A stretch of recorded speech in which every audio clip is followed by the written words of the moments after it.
എല്ലാവർക്കും നമസ്കാരം. ഇന്ന് നോക്കുവാൻ പോകുന്നത് ഹൗസ് ഓഫ് ലോർഡ്സ് ബ്രിട്ടനിൽ നിലനിൽക്കാനുള്ള പ്രധാനപ്പെട്ട കാരണങ്ങളെ പറ്റിയാണ്. എന്നാൽ നമുക്ക് നേരെ വീഡിയോയിലേക്ക് പോകാം. അപ്പോൾ ആദ്യം തന്നെ ഹൗസ് ഓഫ് ലോർഡ്സിനെ പറ്റി പറയുകയാണെങ്കിൽ ബ്രിട്ടീഷ് പാർലമെൻറ്റിന് രണ്ട് സഭകളാണുള്ളത്. അതായത് ഹൗസ് ഓഫ് ലോർഡ്സും ഹൗസ് ഓഫ് കോമൺസും. ഈ ഹൗസ് ഓഫ് ലോർഡ്സ് പ്രഭുസഭ അഥവാ ഉപരിസഭ എന്നൊക്കെയാണ് അറിയപ്പെടുന്നത്. അതുപോലെ തന്നെ ഇതിലെ അംഗസംഖ്യ എന്നത് 1000 വരെ ആകാം. കൂടാതെ ഇതിലെ അംഗങ്ങളെ 3 തരംതിരിച്ചിരിക്കുന്നത്. അതായത് രാജകുടുംബത്തിലെ അംഗങ്ങളും ലോർഡ് സ്പിരിച്വലും അതുപോലെ തന്നെ ലോർഡ് ടെമ്പററി എന്നിങ്ങനെ. മാത്രവുമല്ല ലോർഡ് സ്പീക്കറാണ് ഈ പ്രഭുജന സഭയെ നിയന്ത്രിക്കുന്നത്. മാത്രമല്ല ഈ പ്രഭുസഭയുടെ അധ്യക്ഷനും ലോർഡ് സ്പീക്കറാണ്. അപ്പോൾ ഈ പ്രഭുസഭ ബ്രിട്ടനിൽ നിലനിൽക്കാൻ നിരവധിയായ കാരണങ്ങളുണ്ട്.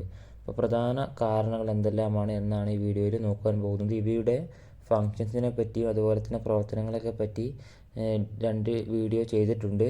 താല്പര്യമുള്ളവർ പോയി കാണുക. എന്നാൽ നമുക്ക് നേരെ വീഡിയോയിലേക്ക് പോകാം. ഇപ്പോൾ പ്രഭുസഭ എന്നത് ഇന്നും പരമ്പരാഗതമായ ഒരു സ്ഥാപനമാണ് ബ്രിട്ടനിൽ. അപ്പോൾ ഇത് നിലനിന്ന് കാണാൻ ബ്രിട്ടനിലെ ജനങ്ങൾ ആഗ്രഹിക്കുന്നുണ്ട് ഇന്നത്തെ കാലത്തും. അപ്പോൾ അതാണ് പ്രഭുസഭ നിലനിൽക്കാനുള്ള പ്രധാനപ്പെട്ട ഒരു കാരണമായി പറയുന്നത്. എന്താണ് പ്രഭുസഭ എന്നത് ഇന്നും പരമ്പരാഗതമായിട്ടുള്ള ഒരു സ്ഥാപനമാണെന്ന് അതുപോലെ തന്നെ ഇത് ഇന്നും നിലനിന്ന് കാണാൻ ബ്രിട്ടനിലെ അംഗങ്ങൾ അതായത് ജനങ്ങൾ ആഗ്രഹിക്കുന്നുണ്ട്. ഇപ്പോൾ രണ്ടാമത്തെ ഒരു കാരണം എന്ന് പറയുന്നത് ഒരു ജനാധിപത്യ സമ്പ്രദായത്തിൽ എപ്പോഴും ബൈക്യാമറൽ സിസ്റ്റം അഥവാ ദ്വിമണ്ഡല സമ്പ്രദായമാണ് ഉള്ളത്. അപ്പോൾ കാരണം പലപ്പോഴും അധോസഭയിൽ തിരക്കായതുകൊണ്ട് തന്നെ, അതായത് ഹൗസ് ഓഫ് കോമൺസ് ആണ് അധോസഭ. അപ്പോൾ ഒരു ജനാധിപത്യ സമ്പ്രദായത്തിൽ എപ്പോഴും ബൈക്യാമറൽ സിസ്റ്റം അതായത് ദ്വിമണ്ഡല സമ്പ്രദായമാണ് ഉള്ളത്. അപ്പോൾ കാരണം പലപ്പോഴും അധോസഭയിൽ തിരക്കായതുകൊണ്ട് തന്നെ അധോസഭയിൽ തിരക്കായതുകൊണ്ടും സമയം കുറവ് കൊണ്ടും എടുക്കുന്ന പല തീരുമാനങ്ങളും തെറ്റാണ്. അപ്പോൾ അധോസഭയിൽ സംഭവിക്കുന്ന പോരായ്മകൾ പരിഹരിക്കുവാൻ ഉപരിസഭയ്ക്ക് സാധിക്കുന്നു. അതായത് അധോസഭയെ അപേക്ഷിച്ചിട്ട് അറിവ് കൊണ്ടും അനുഭവ പരിജ്ഞാനം കൊണ്ടും ഉപരിസഭയാണ് നല്ലത്. അതായത് ഈ പ്രഭുസഭയിലെ അംഗങ്ങളിൽ ഏകദേശം ഒരു 70% ഏറെ പേര് പരമ്പരാഗതമായിട്ട് അവർ പദവിയിൽ എത്തിയ ആളുകളാണ്. മാത്രവുമല്ല അധോസഭയെ അപേക്ഷിച്ചിട്ട് വളരെയധികം സാവധാനത്തിലുള്ള ചർച്ചകളാണ് ഉപരിസഭയിൽ നടക്കുന്നത്. അപ്പോൾ അതുകൊണ്ട് തന്നെ നല്ല തീരുമാനങ്ങൾ എടുക്കുന്നതിനും അതുപോലെ തന്നെ അധോസഭയ്ക്ക് ഉണ്ടാകുന്ന പാളിച്ചകൾ പരിഹരിക്കുന്നതിനും ഉപരിസഭയ്ക്ക് അഥവാ ഹൗസ് ഓഫ് ലോർഡ്സിന് സാധിക്കും. ചുരുക്കി പറഞ്ഞാൽ ഒരു ജനാധിപത്യ രാഷ്ട്രത്തിൽ ഉപരിസഭയുടെ പ്രാധാന്യം എന്നത് വളരെയധികം വലുതാണ്. ഇപ്പോൾ ബ്രിട്ടീഷ് പാർലമെൻറ്റിൻ്റെ ഉപരിസഭ പ്രഭുസഭ അഥവാ ഹൗസ് ഓഫ് ലോർഡ്സും എന്നും അതുപോലെ തന്നെ അധോസഭ ഹൗസ് ഓഫ് കോമൺസ് അഥവാ പൊതുസഭ എന്നുമാണ് അറിയപ്പെടുന്നത്.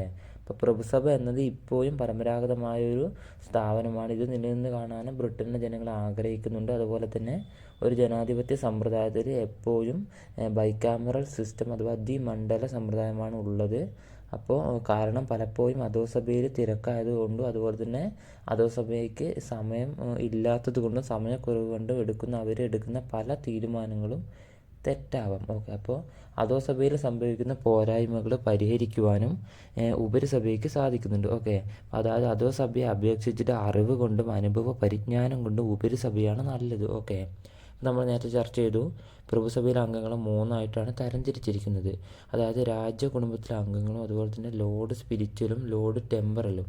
അപ്പോൾ ഇതിലെല്ലാം തന്നെ വളരെയധികം അനുഭവ പരിജ്ഞാനമുള്ള ആളുകളാണ് ഉണ്ടായിരിക്കുക. മാത്രമല്ല ഈ ഉപരിസഭയിലെ ആളുകളെ തിരഞ്ഞെടുപ്പിലൂടെയല്ല അവരെ നിയമിക്കുന്നത്. അപ്പോൾ ഇവർ ജനങ്ങളാൽ നേരിട്ട് തിരഞ്ഞെടുക്കപ്പെട്ടവരല്ല. അപ്പോൾ ജനങ്ങളിൽ നിന്ന് നേരിട്ട് തിരഞ്ഞെടുക്കപ്പെടാത്തവരായതുകൊണ്ട് തന്നെ ഇവർക്ക് ജനങ്ങളോട് യാതൊരുവിധ ബാധ്യതയും തന്നെ ഇല്ല.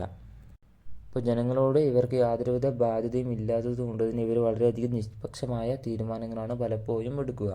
എന്നാൽ അധോസഭയിലെ അംഗങ്ങൾ അഥവാ ഹൗസ് ഓഫ് കോമൺസിലെ അംഗങ്ങളെ ജനങ്ങളെ നേരിട്ടാണ് തിരഞ്ഞെടുക്കുന്നത്. എന്താണ് ഈ ഉപരിസഭയിലെ ആളുകൾ തിരഞ്ഞെടുപ്പിലൂടെയല്ല, അതായത് ഹൗസ് ഓഫ് ലോർഡ്സിലെ ആളുകൾ തിരഞ്ഞെടുപ്പിലൂടെ അല്ല നിയമിക്കപ്പെടുന്നത്. അതുപോലെ തന്നെ ഇവർ ജനങ്ങളാൽ നേരിട്ട് തിരഞ്ഞെടുക്കപ്പെട്ടവരല്ല. അതുപോലെ തന്നെ അതുകൊണ്ട് തന്നെ ഇവർക്ക് ജനങ്ങളോട് യാതൊരു ബാധ്യതയും ഉണ്ടാവുകയില്ല.